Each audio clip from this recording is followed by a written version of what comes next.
माँ, मेरी माँ मुझे बहुत प्यार करती है। मेरी खुशी में मेरी माँ को खुशी मिलती है। मई हेतना तोरा बनैला के कौन काम रहल खरे? हम जाके का उहो में खाली खाएम ना बउआ मत जा, जुग जमाना खराब बाटे। अरे बाप रे बाप, तो का करी? अगर जे ना कमाएम तो खाई जाई हमनी के कैसे? जा तानी अबकिर भर जा तानी बाहर, एकरा बाद हम ना जाएम ना। जुग जमाना खराब बा, तू ते गांव के। अरे मई जाए दे, अबकिर भर जाए दे मई, अबकिर भर जाए दे मई, बात मान ना जा दे, बात ना मान जाए दे भाई। ना ना जा बउआ, जुग जमाना खराब बा, तू ते एगो बात। तो खाइल का जे घेवड़ा खाई जाई, ना जाम तो ना कमाएम तो का खाई जाई? अपन यही तिया अपन खाई जाई। जाए दे मई, अबकिर भर जाए दे, ते बात मान। अच्छा ठीक, आखिर बना उना देलही बारे। अच्छा बउआ ठीक बा, बना देले में त का नाम मन बन त जा। तू ते हमके के देख भलाई करी हमनी के। उ तो बात बोलले बा मई, लेकिन जाता नहीं अच्छे कमा के लिए हम ढेर पैसा घर बनवाएम, होइसन का ना रहे देम हम। अच्छा ठीक बा, जा बउआ, अब हमनी के देखी। हां जाता नहीं मई, जल्दी खाना पैक कर दे, बैग में रख दे। ठीक बा, हम पैक कर देते। मैं तेरा अरे मई का रे, तू अभी तक ले कुछ ना बनैले। हम सब तैयारी कर हो गए ओ मेरी मां। जाता नहीं तू क्यों कर रही हो? लोगी टेंशन पटी हो लोगी, उनका जाती लेते पैसा वैसे भेज दे। इस दुनिया में बिना किसी स्वार्थ के ना खाना प्यार सिर्फ माँ ही करती है।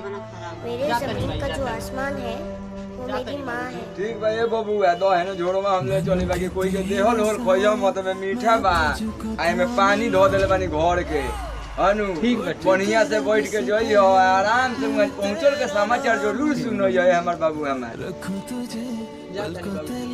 ठीक बा हमर बाबू हमार, जा लेकिन एगो काम करियो, जब बढ़िया से जइयो, कहीं कोई कुछ देवे तो मत खइयो, कोइला के समाचार जरूर सुनो जाए हमर बाबू हमार अनु।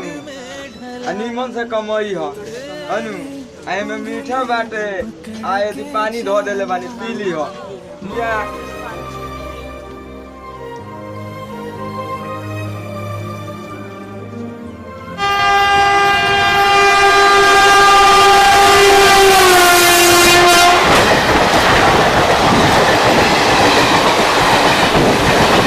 बाबा पनिया निमन का? ए बबुआ पनिया तो निमने हो, तनी हमर बबुआ के लगे तनी फोन धरा दो।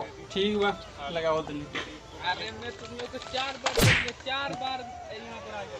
अब मैं तेरे को हेलो जा जा खुशी रहो बबुआ। का समाचार बा हो? समाचार हुआ का बा?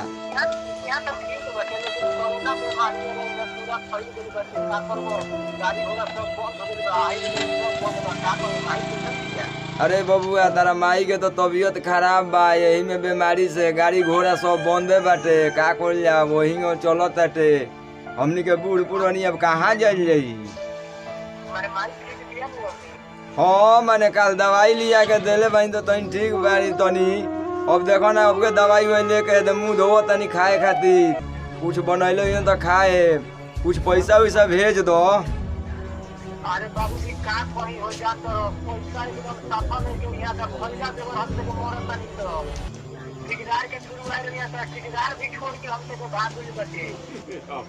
अरे बबुआ तब का कइल जाई? तब वही रह, तब एने के बीमारी के कोनो एथी होई तबे नु होइबो, गाड़ी घोड़ा तो बंदे बा। अरे चुप रहो, होइबो ना, गाड़ी घोड़ा चलता तो चली चली। अरे तू रोबो तो तार माइयो लगी रोए, उनकर मियाज खराब बा।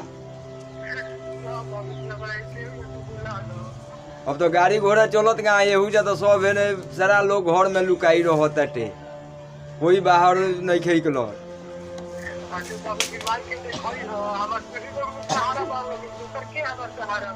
ठीक भाई बाबू हमार, वही जा ठीक से रह, वही जा घर में अपन जौन मिलत तो उन्हें खई ह पी ह रही ह।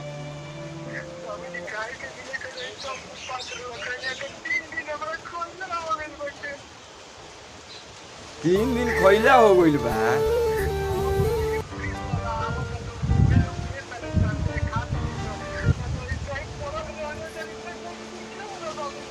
अरे चुप रह, का करबो?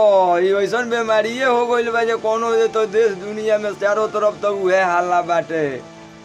चलो ये बबुआ, ठीक बा रख।